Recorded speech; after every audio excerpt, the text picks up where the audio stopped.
ക്ലാസ്സിൽ നമ്മൾ നോക്കുന്നത് അറ്റോമിക് അബ്സോർപ്ഷൻ സ്പെക്ട്രോസ്കോപ്പിയെ കുറിച്ചാണ്. ഇതിന്റെ ടെക്നിക്സ് എന്താണ്, ഏതൊക്കെ സിറ്റുവേഷനിലാണ് നമ്മളിത് യൂസ് ചെയ്യാന്നുള്ള കാര്യം. അപ്പോൾ അറ്റോമിക് അബ്സോർപ്ഷൻ സ്പെക്ട്രോസ്കോപ്പി AAS എന്ന് നമ്മൾ പറയും. അബ്സോർപ്ഷൻ സ്പെക്ട്രോസ്കോപ്പി എന്ന് പറയുന്ന സമയത്ത് നിങ്ങൾ ഓർക്കേണ്ട കാര്യം, അവിടെ നമ്മൾ ഒരു ഇലക്ട്രോമാഗ്നറ്റിക് റേഡിയേഷൻ കൊടുക്കും. ആ റേഡിയേഷൻ അബ്സോർബ് ചെയ്തിട്ട് അവിടെ ഉണ്ടാവുന്ന ഒരു ട്രാൻസിഷൻ, അതിനെ കുറിച്ചായിരിക്കും നമ്മൾ പഠിക്കുന്നുണ്ടാവുക. ഇതാണ് ബേസിക് പ്രിൻസിപ്പിൾ എന്ന് പറയുന്നത്. സോ ഇവിടെ AAS എന്ന് പറയുന്നത് നമ്മൾ മെറ്റൽസ് അതുപോലെ മെറ്റലോയിഡ്സിന്റെ അനാലിസിസിന് വേണ്ടിയിട്ടാണ് മെയിൻ ആയിട്ട് അറ്റോമിക് അബ്സോർപ്ഷൻ സ്പെക്ട്രോസ്കോപ്പി യൂസ് ചെയ്യുന്നത്. ഏതൊക്കെയാ? മെറ്റൽസ് ഉണ്ട്, അതുപോലെ തന്നെ മെറ്റലോയിഡ്സ് ഉണ്ട്. ഇതുവരെ നമ്മൾ പഠിച്ചിട്ടുള്ള ട്രാൻസിഷൻ അല്ലെങ്കിൽ അനാലിസിസുകളൊക്കെ ഒന്നുകിൽ ക്വാളിറ്റേറ്റീവ്, അധികവും എന്താണ് ക്വാളിറ്റേറ്റീവ് അനാലിസിസ് ആയിരുന്നു. സോ അനാലിസിസിനെ നമുക്ക് എന്ത് ചെയ്യാം, ഏത് ടൈപ്പ് അനാലിസിസ് ആണെങ്കിലും അതിനെ രണ്ടായിട്ട് ക്ലാസിഫൈ ചെയ്യാം. ക്വാണ്ടിറ്റേറ്റീവും അതുപോലെ തന്നെ ക്വാളിറ്റേറ്റീവ്. സോ ക്വാണ്ടിറ്റേറ്റീവ് എന്ന് വെച്ചാൽ ആ ഒരു അനാലിസിസ് കഴിയുമ്പോഴേക്ക് അത് എത്ര എമൗണ്ടിലുണ്ട്, അല്ലെങ്കിൽ ഒരു വാല്യൂ, ഒരു ഒബ്സർവേഷൻ നമ്മൾ സ്പെസിഫിക് ആയിട്ട് പറയുന്നു, ഒരു ക്വാണ്ടിറ്റി നമ്മൾ മെഷർ ചെയ്യുന്നു. അതിനെയാണ് എന്ത് പറയുന്നത്? ക്വാണ്ടിറ്റേറ്റീവ് അനാലിസിസ് എന്ന് പറയുന്നത്. ക്വാളിറ്റേറ്റീവ് എന്ന് വെച്ചാൽ അവിടെ നമുക്ക് എത്ര അളവിലുണ്ടെന്ന് പറയാൻ പറ്റില്ല, മറിച്ച് ഏതൊക്കെയാണുള്ളത് എന്നാണ് നമ്മൾ പറയാം. സോ AAS അല്ലെങ്കിൽ അറ്റോമിക് അബ്സോർപ്ഷൻ സ്പെക്ട്രോസ്കോപ്പി എന്ന് പറയുന്നത് ഒരു ക്വാണ്ടിറ്റേറ്റീവ് അനാലിസിസിന് എക്സാമ്പിൾ ആണ്. ഓർത്തു വെക്കണേ, ക്വാണ്ടിറ്റേറ്റീവ് അനാലിസിസിന് എക്സാമ്പിൾ ആണ്. ഇനി ഇതിന്റെ വർക്കിംഗ് പ്രിൻസിപ്പിൾ എന്താണെന്ന് ചോദിച്ചാൽ, പേരിൽ തന്നെയുണ്ട് അബ്സോർപ്ഷൻ സ്പെക്ട്രോസ്കോപ്പി. ഒറ്റ വാക്കിൽ പറയാനാണെങ്കിൽ അബ്സോർപ്ഷൻ സ്പെക്ട്രോസ്കോപ്പി ആണ് ഇതിന്റെ ബേസിക് പ്രിൻസിപ്പിൾ എന്ന് പറയുന്നത്. ഇനി നമ്മൾ എന്താണ് ഇവിടെ നടക്കുന്നത് ഡീറ്റെയിൽ ആയിട്ട് നോക്കുകയാണെങ്കിൽ, നമ്മളെ കയ്യിലുള്ള സാമ്പിൾ എങ്ങനെയുള്ള സാമ്പിളാ? ലിക്വിഡ് സാമ്പിൾ നമ്മൾ എന്ത് ചെയ്യുന്നു? Convert into free atoms. അതിനെ നമ്മൾ ഫ്രീ ആറ്റംസ് ആയിട്ട് കൺവേർട്ട് ചെയ്യുന്നു. അങ്ങനെ കൺവേർട്ട് ചെയ്യുന്ന സമയത്ത് ഈ ഫ്രീ ആറ്റംസ് എന്ത് ചെയ്യും? ഇലക്ട്രോമാഗ്നറ്റിക്, നമ്മൾ കൊടുക്കുന്ന ഒരു ഇലക്ട്രോമാഗ്നറ്റിക് റേഡിയേഷൻസ് അബ്സോർബ് ചെയ്തിട്ട് അതെന്ത് ചെയ്യുന്നു? എക്സൈറ്റ് ചെയ്യുന്നു. ഓക്കെ, സോ ഈ ആറ്റംസ് അബ്സോർബ് ചെയ്തിട്ട് എക്സൈറ്റഡ് സ്റ്റേറ്റിൽ എത്തിയല്ലോ. ഇനി ബാക്കിയുള്ള ഇലക്ട്രോമാഗ്നറ്റിക് റേഡിയേഷൻ ഉണ്ടാവില്ലേ? നമ്മൾ കൊടുത്ത എല്ലാ ഇലക്ട്രോമാഗ്നറ്റിക് റേഡിയേഷനും അബ്സോർബ് ചെയ്യോ? ഇല്ല. ആ ബാക്കിയുള്ള റിമൈനിങ് ആയിട്ടുള്ള വേവ് ലെങ്തിനെ അല്ലെങ്കിൽ ആ ഒരു ഇലക്ട്രോമാഗ്നറ്റിക് റേഡിയേഷനെ നമ്മൾ ഒരു ഡിറ്റക്ടർ വെച്ചിട്ട് ക്യാപ്ചർ ചെയ്യുന്നു. എന്നിട്ട് അതിനെ അനലൈസ് ചെയ്തിട്ടാണ് നമ്മൾ അറ്റോമിക് അബ്സോർപ്ഷൻ സ്പെക്ട്രോസ്കോപ്പിയുടെ അനാലിസിസുകൾ നടത്തുന്നത്. ഇതാണ് അതിന്റെ ബേസിക് പ്രിൻസിപ്പിൾ എന്ന് പറയുന്നത്. ഇനി ഓർക്കേണ്ട കാര്യം, the intensity of absorption is directly proportional to the concentration of sample. നമ്മൾ കൊടുക്കുന്ന സാമ്പിളിന്റെ കോൺസെൻട്രേഷന് ഡയറക്ട്ലി പ്രൊപ്പോർഷണൽ ആയിരിക്കും എന്ത്? Intensity of absorption. ആ ഒരു കാര്യം ഓർത്തു വെച്ചാൽ മതി. ഇനി ഇതിന്റെ ബേസിക് പ്രിൻസിപ്പിൾ നോക്കുകയാണെങ്കിൽ, ഞാൻ പറഞ്ഞു ഒരു സാമ്പിൾ സൊല്യൂഷൻ ഉണ്ടാവും. നമ്മുടെ കയ്യിൽ ഒരു സാമ്പിൾ ഉണ്ട്, അത് ഏത് സ്റ്റേറ്റിലായിരിക്കണം? ലിക്വിഡ് സ്റ്റേറ്റിലായിരിക്കണം. ആ ലിക്വിഡ് സ്റ്റേറ്റിലുള്ള സാമ്പിള് ഞാനൊരു നെബുലൈസർ അല്ലെങ്കിൽ ഒരു അറ്റോമൈസർ യൂസ് ചെയ്തിട്ട് ആറ്റംസ് ആക്കി മാറ്റുന്നു. ലിക്വിഡ് സ്റ്റേറ്റിലുള്ള ഒരു സാമ്പിളിനെ ഞാനൊരു നെബുലൈസർ അല്ലെങ്കിൽ അറ്റോമൈസർ യൂസ് ചെയ്തിട്ട് ആറ്റംസ് ആക്കിയിട്ട് മാറ്റുന്നു. ഈ ആറ്റംസിലേക്ക് ഒരു ഹോളോ കാത്തോഡ് ലാമ്പ് വഴി ഞാൻ എന്ത് കൊടുക്കുന്നു? ഇലക്ട്രോമാഗ്നറ്റിക് റേഡിയേഷൻസ് കൊടുക്കുന്നു. ഓക്കെ, സോ ഇലക്ട്രോമാഗ്നറ്റിക് റേഡിയേഷൻ കൊടുക്കുന്ന സമയത്ത് ഇവിടെ ഈ ആറ്റംസ് എന്ത് ചെയ്യുന്നു? ഈ ഇലക്ട്രോമാഗ്നറ്റിക് റേഡിയേഷൻ അബ്സോർബ് ചെയ്തിട്ട് എക്സൈറ്റഡ് സ്റ്റേറ്റിലേക്ക് പോകുന്നു. ഇനി ബാക്കിയുള്ള ഇലക്ട്രോമാഗ്നറ്റിക് റേഡിയേഷൻസ് ഉണ്ടാവില്ലേ? ആ ബാക്കിയുള്ള ഇലക്ട്രോമാഗ്നറ്റിക് റേഡിയേഷൻസ് ഒരു മോണോക്രോമാറ്റർ വഴി നമ്മൾ ഡിറ്റക്ടറിലേക്ക് കടത്തിവിടുന്നു. എന്നിട്ട് നമ്മൾ അതിനെ അനലൈസ് ചെയ്യുന്നു. ഇങ്ങനെയാണ് നമ്മൾ അറ്റോമിക് അബ്സോർപ്ഷൻ സ്പെക്ട്രോസ്കോപ്പിയിൽ അനാലിസിസ് നടത്തുന്നതും അതുവഴി നിങ്ങളെ സാമ്പിളിൽ ഏത് മെറ്റൽ ആണുള്ളത് എന്ന് കണ്ടുപിടിക്കുന്നത്. ഓക്കെ, ഇനി നമ്മൾ ഇതിന്റെ പാർട്സ് നോക്കുകയാണെങ്കിൽ ഇവിടെ എന്തൊക്കെ വേണം? ഒരു അറ്റോമൈസർ വേണം, ഒരു atomiser to dry the sample and produce atoms. നമ്മൾ ലിക്വിഡ് സ്റ്റേറ്റിലുള്ള സാമ്പിളിനെ ഡ്രൈ ചെയ്തിട്ട് അതിൽ നിന്ന് ആറ്റംസ് പ്രൊഡ്യൂസ് ചെയ്യാനാണ് നമ്മൾ എന്ത് യൂസ് ചെയ്യുന്നത്? അറ്റോമൈസർ യൂസ് ചെയ്യുന്നത്. ദെൻ ഒരു സാമ്പിൾ കണ്ടെയ്നർ, ലിക്വിഡ് ഉള്ള ഒരു സാമ്പിളിന് കണ്ടെയ്നർ വേണം. Okay, then fuel and oxidant. എന്തിനു വേണ്ടിയിട്ടാ? To burn the sample by heat. നമ്മൾ ചൂടാക്കുന്ന സമയത്ത് അത് എന്ത് ചെയ്യണം? കത്തിക്കാൻ വേണ്ടിയിട്ടാണ് നമ്മൾ ഫ്യൂവലും അതുപോലെ തന്നെ ഓക്സിഡന്റും ഉപയോഗിക്കുന്നത്. Then hollow cathode lamp. ഇവിടെ ഇലക്ട്രോ മാഗ്നറ്റിക് റേഡിയേഷൻ കൊടുക്കാൻ ഒരു റേഡിയേഷൻ സോഴ്സ് ആയിട്ട് നമ്മൾ യൂസ് ചെയ്യുന്നതാണ് ഹോളോ കാത്തോഡ് ലാമ്പ് എന്ന് പറയുന്നത്. To produce light of the desired wavelength. അതാണ് ഹോളോ കാത്തോഡ് ലാമ്പിന്റെ ഒരു ഇമ്പോർട്ടൻസ്. നമുക്ക് ഏത് വേവ് ലെങ്തിലാണോ റേഡിയേഷൻസ് വേണ്ടത് അതേ വേവ് ലെങ്തിൽ നമുക്ക് കിട്ടും.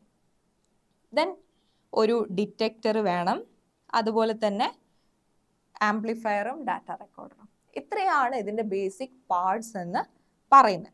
ഇനി ഹോളോ കാത്തോഡ് ലാമ്പ് നമ്മൾ എന്തിനു വേണ്ടിയിട്ടാണ് യൂസ് ചെയ്യുന്നത് എന്നുള്ള കാര്യം ഞാൻ നേരത്തെ പറഞ്ഞു. നമുക്ക് ഡിസൈഡ് ആയിട്ടുള്ള വേവ് ലെങ്തിൽ ഇലക്ട്രോ മാഗ്നറ്റിക് റേഡിയേഷൻസ് പ്രൊഡ്യൂസ് ചെയ്യാൻ വേണ്ടിയിട്ട് ഏറ്റവും ബെസ്റ്റ് ആയിട്ടുള്ളത് ഹോളോ കാത്തോഡ് ലാമ്പാണ്. ഇനി ഈ hollow cathode lamp is coated with a metal of analyte to be analysed. Suppose എനിക്ക് മഗ്നീഷ്യം ആണ് അനലൈസ് ചെയ്യേണ്ടതെന്ന് വിചാരിക്കാം.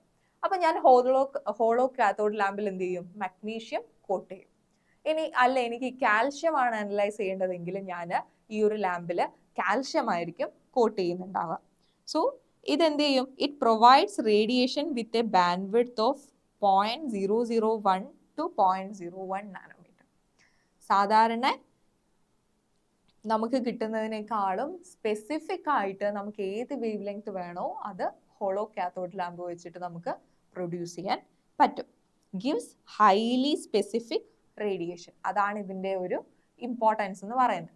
ഇനി ഇതിന്റെ ഒരു ഡിസഡ്വാൻറ്റേജ് എന്ന് പറയുന്നത്, നമുക്ക് മഗ്നീഷ്യം ആണ് കണ്ടുപിടിക്കേണ്ടതെങ്കിൽ ഞാൻ മഗ്നീഷ്യം കോട്ട് ചെയ്യണം, കാൽഷ്യം ആണെങ്കിൽ കാൽഷ്യം കോട്ട് ചെയ്യണം. ഇങ്ങനെ ഓരോ മെറ്റലിന് വേണ്ടിയിട്ട് നമ്മൾ എന്ത് ചെയ്യണം?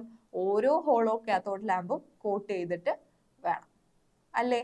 അതാണ് മെയിൻ ആയിട്ടുള്ള ഡിസഡ്വാൻറ്റേജ് എന്ന് പറയുന്നത്.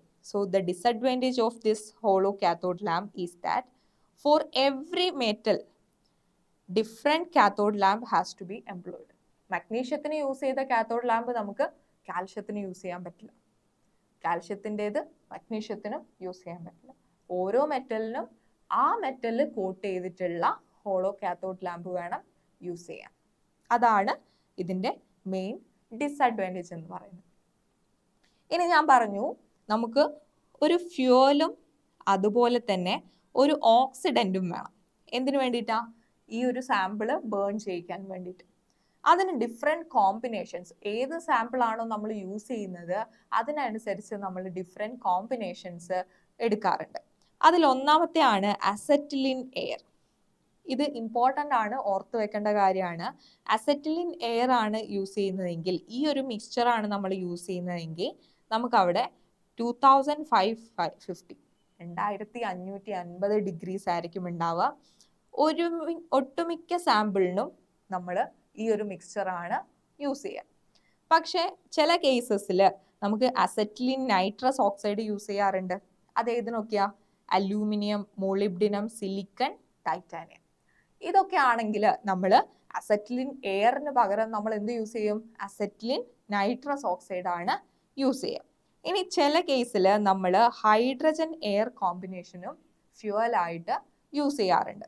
സോ ഇവിടെ നമ്മൾ അനലൈറ്റ് ലെഡ് അല്ലെങ്കിൽ ടിന്ന് ആണെങ്കിൽ നമ്മൾ എടുക്കുന്ന ഫ്യൂവൽ എന്ന് പറയുന്നത് ഏതായിരിക്കും? ഹൈഡ്രജൻ വിത്ത് എയർ ആയിരിക്കും. ഓക്കെ, ദെൻ ഇതിന്റെ വർക്കിംഗ് പ്രൊസീജിയർ എന്താന്നുള്ളത്, എങ്ങനെയാണ് അറ്റോമിക് അബ്സോർപ്ഷൻ സ്പെക്ട്രോസ്കോപ്പി വർക്ക് ചെയ്യുന്നത്? ഓക്കെ, സോ നമ്മൾ ഏത് മെറ്റലാണോ അനലൈസ് ചെയ്യുന്നത് അതിന് സ്യൂട്ടബിൾ ആയിട്ട് നമ്മൾ ഹോളോ കാത്തോഡ് ലാമ്പ് ആദ്യം തന്നെ സെലക്ട് ചെയ്യും. ഏത് മെറ്റൽ ആണെങ്കിലും ആ മെറ്റൽ കോട്ട് ചെയ്തിട്ടുള്ള ഹോളോ കാത്തോഡ് ലാമ്പ് നമ്മൾ സെലക്ട് ചെയ്യുന്നു. ദെൻ നമ്മളെ സാമ്പിൾ എന്ത് ചെയ്യുന്നു, ഒരു പോളാർ സോൾവെന്റിൽ ഡിസോൾവ് ചെയ്യുന്നു. ഒരു കണ്ടെയ്നറിൽ നമ്മളെ സാമ്പിൾ എടുത്തു, അതൊരു പോളാർ സോൾവെന്റിൽ ഡിസോൾവ് ചെയ്തു. Then with the help of fuel and oxidant, with the help of fuel and oxidant, ഏതൊക്കെയാ? അസറ്റിലിൻ എയർ ഉണ്ട്, അസറ്റിലിൻ നൈട്രസ് ഓക്സൈഡ് ഉണ്ട്, അല്ലെങ്കിൽ ഹൈഡ്രജൻ എയർ. ഇതിൽ ഏതെങ്കിലും ഒന്ന് യൂസ് ചെയ്തിട്ട് നമ്മൾ എന്ത് ചെയ്യുന്നു, sample solution spread on to the flame. Okay, ഈ ലിക്വിഡ് ആയിട്ടുള്ളത് നമ്മൾ സ്പ്രേ ചെയ്യുന്നു. Then the neutral atoms in the flame absorb light radiation. ഫ്ലെയിമിലുള്ള ന്യൂട്രൽ ആറ്റംസ് എന്ത് ചെയ്യും, ഹോളോ കാത്തോഡ് ലാമ്പിൽ നിന്ന് വരുന്ന റേഡിയേഷൻസ് അബ്സോർബ് ചെയ്യും. ദെൻ അത് അബ്സോർബ് ചെയ്ത് കഴിഞ്ഞാൽ അത് എന്തുമായിട്ട് മാറി, എക്സൈറ്റഡ് സ്റ്റേറ്റിലേക്ക് പോയി. ദ അൺഅബ്സോർബ്ഡ് റേഡിയേഷൻ, കുറെ റേഡിയേഷൻ എന്ത് ചെയ്യും, അബ്സോർബ് ചെയ്യപ്പെടാതെ കിടക്കും. So the unabsorbed radiation is recorded by the detector. നമ്മുടെ കയ്യിൽ ഒരു ഡിറ്റക്ടർ ഉണ്ടാവും. സോ ഈ ഒരു അൺഅബ്സോർബ്ഡ് ആയിട്ടുള്ള റേഡിയേഷൻ അത് ഡിറ്റക്ടർ വഴി ആംപ്ലിഫയറിൽ പോവും. എന്നിട്ട് നമ്മൾ അതിനെ റെക്കോർഡ് ചെയ്തിട്ട് അനലൈസ് ചെയ്യും. ഓക്കെ, ദെൻ അനലൈസ് ചെയ്യുന്ന സമയത്ത് നമ്മൾ അധിക സമയവും ഒരു പ്ലോട്ടാണ്, ഗ്രാഫിക്കലി ആണ് നമ്മൾ റെപ്രസെന്റ് ചെയ്യുക, അതുവഴിയാണ് നമ്മൾ അനലൈസ് ചെയ്യുക. സോ നമ്മൾ അബ്സോർബൻസും അതുപോലെ തന്നെ കോൺസെൻട്രേഷനും, ഒരു പ്ലോട്ട് നോക്കുകയാണെങ്കിൽ നമ്മൾ എക്സ് ആക്സിസിൽ നമ്മൾ സാമ്പിളിന്റെ കോൺസെൻട്രേഷൻ കൊടുക്കും, അതുപോലെ തന്നെ വൈ ആക്സിസിൽ അബ്സോർബൻസ് കൊടുക്കും. ഇങ്ങനെയാണ് നമ്മൾ ഒരു അറ്റോമിക് അബ്സോർപ്ഷൻ സ്പെക്ട്രോസ്കോപ്പിയുടെ ഗ്രാഫ് ഉണ്ടാവുക. സ്ട്രെയിറ്റ് ലൈൻ ആയിരിക്കും. ഇങ്ങനെയാണ് നമ്മൾ പ്ലോട്ട് ചെയ്യുക. ഓക്കെ, ദെൻ ഇതിന്റെ ആപ്ലിക്കേഷൻസ് എന്തൊക്കെയാണെന്നുള്ളതാണ്. ഏതൊക്കെ കേസിലാണ് നമുക്ക് ഈ ഒരു സ്പെക്ട്രോസ്കോപ്പിക് ടെക്നിക്ക് യൂസ് ചെയ്യാൻ പറ്റുക എന്നുള്ളത് നമ്മൾ തുടക്കത്തിലേ പറഞ്ഞിട്ടുണ്ട്. പ്രധാനമായിട്ടും മെറ്റൽസും മെറ്റലോയിഡ്സും ഡിറ്റക്ട് ചെയ്യാൻ വേണ്ടിയിട്ടാണ് അറ്റോമിക് അബ്സോർപ്ഷൻ സ്പെക്ട്രോസ്കോപ്പി യൂസ് ചെയ്യുന്നത്. ദെൻ ഇതിൻ്റെ ഒരു ആപ്ലിക്കേഷൻ എന്ന് പറയുന്നത് വാട്ടർ, സോയിൽ, അതുപോലെ തന്നെ പ്ലാന്റ് ബേസ്ഡ് മെറ്റീരിയൽസ്, സെറാമിക്സ്, ഇതിലൊക്കെ ഉള്ള മെറ്റലിന്റെ പ്രസൻസ് കണ്ടുപിടിക്കാം. സപ്പോസ് നമ്മൾ ഡ്രിങ്കിങ് വാട്ടറിൽ കിണറിൽ നിന്ന് എടുക്കുന്ന വെള്ളവും അതുപോലെ തന്നെ കുഴൽ കിണറിൽ നിന്ന് എടുക്കുന്ന വെള്ളവും രണ്ടും സെയിം ആയിരിക്കില്ല. അപ്പം രണ്ടിലുമുള്ള മെറ്റൽസ് ഏതൊക്കെയാണ്, അതിൽ എന്തൊക്കെ ഡിഫറൻസ് ഉണ്ട്, ഇത് നമുക്ക് കുടിക്കാൻ പറ്റുന്ന അളവിലാണോ ആ മെറ്റലിന്റെ പ്രസൻസ് ഉള്ളത്, ഇതൊക്കെ കണ്ടുപിടിക്കാൻ നമുക്ക് atomic absorption spectroscopy technique use ചെയ്യാൻ പറ്റും. ഇനി use to analyse ionic metal elements in blood, saliva, urine samples. നമ്മൾ ഹോസ്പിറ്റലിൽ പോയി കഴിഞ്ഞാൽ നമ്മൾ ബ്ലഡിലുള്ള കാൽഷ്യം ടെസ്റ്റ് ചെയ്യും, അതുപോലെ മഗ്നീഷ്യം, സോഡിയം, ഇതൊക്കെ ടെസ്റ്റ് ചെയ്യും, റുട്ടീൻ ടെസ്റ്റ് നടത്തും. സോ ഈ ടെസ്റ്റ് ഒക്കെ നടത്തുന്നത് അറ്റോമിക് അബ്സോർപ്ഷൻ സ്പെക്ട്രോസ്കോപ്പി യൂസ് ചെയ്തിട്ടാണ്. Then heavy metal poisoning, lead, tin പോലുള്ള അല്ലെങ്കിൽ കാഡ്മിയം പോലുള്ള ഹെവി മെറ്റൽസ്, ആ മെറ്റൽസ് നമ്മുടെ ബോഡിയിൽ ചെന്നാൽ അത് വളരെ പോയ്സണസ് ആണ്. അത് എക്സ്ക്രീറ്ററി സിസ്റ്റം വഴി പുറത്തു പോവില്ല, അത് അക്യുമുലേറ്റ് ചെയ്തിട്ട് നമ്മുടെ ബോഡിയിൽ തന്നെ ഉണ്ടാവും. സോ ഇങ്ങനെയുള്ള പോയ്സണിങ്, ഹെവി മെറ്റൽസിന്റെ പോയ്സണിങ് ഡിറ്റക്ട് ചെയ്യാൻ വേണ്ടിയിട്ടും നമ്മൾ അറ്റോമിക് അബ്സോർപ്ഷൻ സ്പെക്ട്രോസ്കോപ്പി യൂസ് ചെയ്യുന്നുണ്ട്. Then to estimate lead in petroleum products. Petroleum പ്രൊഡക്ട്സിൽ ഒരു എമൗണ്ട് ഓഫ് ലെഡ് ആണ്, നിശ്ചിത അളവിൽ മാത്രമേ ലെഡ് പാടുള്ളൂ. സോ ആ ഒരു അളവ് കണ്ടുപിടിക്കാൻ വേണ്ടിയിട്ട് എത്രത്തോളം ലെഡ് കണ്ടെയ്ൻ ചെയ്യുന്നുണ്ട് എന്ന് മനസ്സിലാക്കാൻ വേണ്ടിയിട്ടും നമുക്ക് ഈ ഒരു ടെക്നിക്ക് യൂസ് ചെയ്യാം. ദെൻ നേരത്തെ പറഞ്ഞതുപോലെ തന്നെ ഗ്രൗണ്ട് വാട്ടറിലും ബോർവെൽ സാമ്പിളിങ്സിലും ഒക്കെയുള്ള മെറ്റൽ കോൺസെൻട്രേഷൻ, വെള്ളത്തിൽ ഉള്ള മെറ്റലിന്റെ കോൺസെൻട്രേഷൻ നോക്കുന്നു, അത് നമുക്ക് കുടിക്കാൻ പറ്റുന്നതാണോ എന്നൊക്കെ നമ്മൾ ഐഡന്റിഫൈ ചെയ്യുന്നത് atomic absorption spectroscopy technique use ചെയ്തിട്ടാണ്. അപ്പോൾ എന്താണ് ഈ ഒരു സ്പെക്ട്രോസ്കോപ്പി ടെക്നിക്ക് എന്നുള്ള കാര്യം പഠിക്കുക, ഇതിന്റെ ഇൻസ്ട്രുമെന്റേഷൻ എങ്ങനെയാണെന്നുള്ളത് പഠിക്കുക, ബേസിക് പ്രിൻസിപ്പിൾ എന്താണെന്നുള്ളത് പഠിക്കുക, ആപ്ലിക്കേഷൻസ് പഠിക്കുക. ഇത്രയും കാര്യങ്ങൾ പഠിച്ചാൽ ഈ ഒരു ടോപ്പിക്ക് നിങ്ങൾക്ക് പച്ചവെള്ളം പോലെ എഴുതാൻ പറ്റും. വളരെ ഈസി ആയിട്ടുള്ള ഒരു ടോപ്പിക്കാണ്, നന്നായിട്ട് പഠിക്കുക. ഓക്കെ.